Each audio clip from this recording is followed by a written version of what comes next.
नई तारीख रकम। पाकिस्तान का पहला कमरी मिशन आईक्यूब कमर चीन से रवाना हो गया। मिशन चीन के हेनान स्पेस सेंटर से खला में भेजा गया। शैंगी 6 मिशन 5 रोज का सफर मुकम्मल करके चांद के करीब पहुंचेगा। पाकिस्तान का सैटेलाइट मिशन 3 से 6 माह तक चांद के तरफ चक्कर लगाएगा।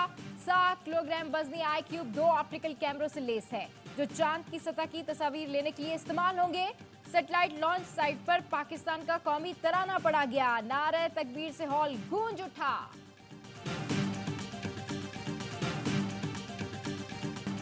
सदर मुमलिकत और वजीर आजम की चांद पर पाकिस्तान का पहला सैटेलाइट भिजवाने पर कौम और साइंसदानों को मुबारकबाद। सदर आसिफ जरदारी ने कहा, पूरी पाकिस्तानी कौम को इस अहम खलाई कामयाबी पर फख्र है। पाकिस्तान को खलाबाजी के शोबे में तरक्की की मजीद मनाजिल तय करनी है। शहबाज शरीफ ने कहा, इस अहम कामयाबी से पाकिस्तान खला के बामकसद इस्तेमाल के नए दौर में दाखिल हो गया है। पाक चीन दोस्ती खुशबुओं की सरहद से आगे निकलकर खलाओं की सरहद भी पार कर चुकी। 8 ममालिक में सिर्फ पाकिस्तानी मंसूबे को कबूल किया जाना हमारे साइंसदानों और माहिरीन की काबिलियत का एतराफ है।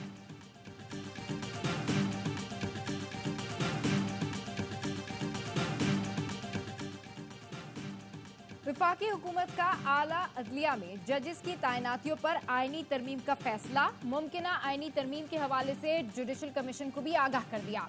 चीफ जस्टिस की सरबराही में जुडिशल कमीशन के रूल्स में तरमीम का इजलास। जराये का कहना है, जस्टिस मुनीब अख्तर ने वज़ीर कानून से इस्तफसार किया, क्या इन तरमीम में मुमकिना तौर पर जुडिशल कमीशन की साख तब्दील हो सकती है। वज़ीर कानून ने जवाब दिया, इस बात का वाज़ेह इम्कान है। जस्टिस मुनीब अख्तर ने कहा, फिर कमीशन के रूल्स में मुजव्वज़ा तब्दीलियों पर बहस की जरूरत नहीं है। चीफ जस्टिस ने कहा, रूल्स पर बहस बेशक मौखर कर दें, लेकिन हाई कोर्ट में मजीद जजेस की जरूरत है। जजेस बेशक राय अभी ना दे।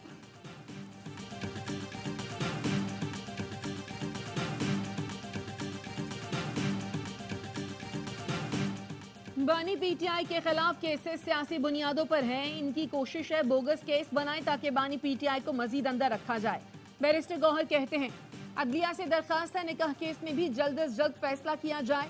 उम्मीद करते हैं कानून के मुताबिक हमें रिजर्व सीटें मिलेंगी।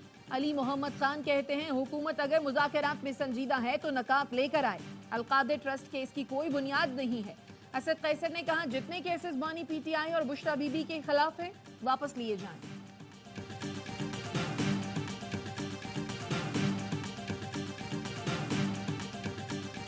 गंदुम की दरामद पर ARY न्यूज की खबर पर वजीर आजम का एक्शन। फरवरी के बाद गंदुम कैसे दरामद हुई, वजीर आजम ने तहकीकात का हुक्म दे दिया। वाफिर गंदुम होने के बावजूद गंदुम की दरामद जारी रखने और LC खोलने के जिम्मेदारों का तयन करने की हिदायत। सेक्रेटरी काबीना डिवीजन की सरबराही में कमेटी 4 रोज में तहकीकात करेगी। इदारा शुमारियात का कहना है, मौजूदा दौरे हुकूमत में 6,91,000 जबकि निगरां दौरे हुकूमत में 27,58,000 मेट्रिक टन गंदुम दरामद की गई।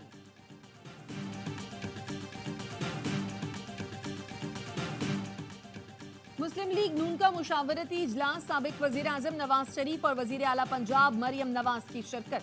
वजीर खुराक पंजाब ने गंदुम की खरीदारी पर ब्रीफिंग दी। कहा, गंदुम के बहरान के जिम्मेदार गंदुम दरामद करने वाले हैं। हुकूमत काश्तकारों को मुकम्मल सपोर्ट करेगी। किसान कार्ड से मुश्किलात कम होंगी। वजीर इत्तलात पंजाब अज़मा बुखारी कहती हैं, गंदुम स्कैंडल पर अब तक रिपोर्ट सामने नहीं आई, जब आएगी तो शेयर करेंगे। काश्तकारों में 3 ग्रुप हैं, उनके एक जनरल सेक्रेटरी PTI के रुकन हैं। वो काश्तकारों को इस्तेमाल करने की कोशिश कर रहे हैं।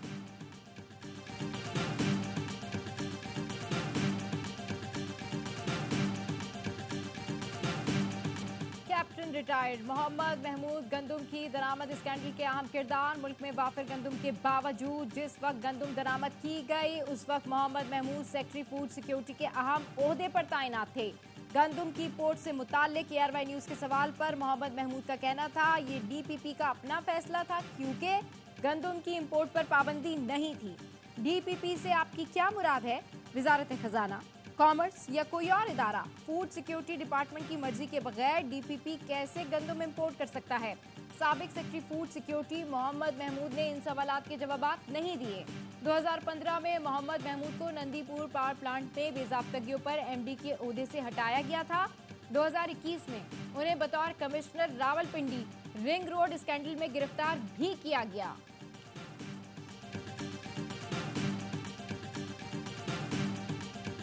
आज़ादी सहाफत के आलमी दिन पर खुशदार प्रेस क्लब के सदर धमाके में जाम बहक मौलाना मोहम्मद सिद्दीक मेंगल की गाड़ी को चमरोक में निशाना बनाया गया। 9 अफराद जख्मी हुए जिन्हें अस्पताल मुंतकिल कर दिया गया। बलोचिस्तान हुकूमत का वाक़े पर इजहार अफसोस। तर्जुमान का कहना है मुल्जिमान की गिरफ्तारी के लिए अहकाम जारी कर दिए। वफाकी वजीर दाखिला मोहसिन नकवी की खुशदार में धमाके की मजम्मत।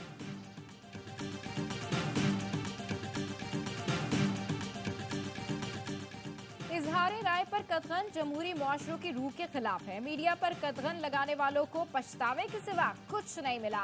Association of electronic media editors and news directors का इजहार राय की आज़ादी के लिए जद्दोजहद जारी रखने का ऐलान। बयान में कहा, रियासती और गैर रियासती अनासर की जानिब से प्रोग्राम्स रुकवाना और नशरियात बंद कराने का सामना रहा। सहाफ़ियों की बरतरफी के लिए गैर जरूरी दबाव और गैर कानूनी मुतालबात समेत मुतअद्दिद पाबंदियों का सामना रहा है।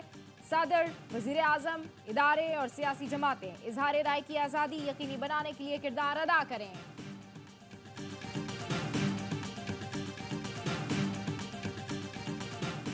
पाकिस्तान को इस वक्त मुश्किल इक्तिसादी सूरत हाल का सामना है। चैलेंजेस से निकलने के लिए दुरुस्त फैसले करने होंगे। बरतानवी हाई कमिश्नर जेन मैरियट का नेशनल प्रेस क्लब मीट दी प्रेस से खिताब। कहा, बरतानिया मुस्तहकम मजबूत पाकिस्तान के लिए अपनी सपोर्ट जारी रखेगा। पाकिस्तान क्रिकेट टीम रवा माह बरतानिया जा रही है। उम्मीद है पाक इंग्लैंड क्रिकेट सीरीज से शायकीन भरपूर लुत्फानंदोज होंगे।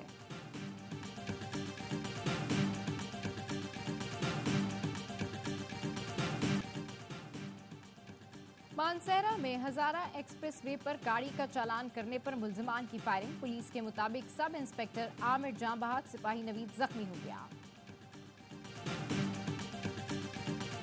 अर्चलास में बस हादसे के बाद पाक फौज की रेस्क्यू टीमों का इवैक्यूएशन ऑपरेशन।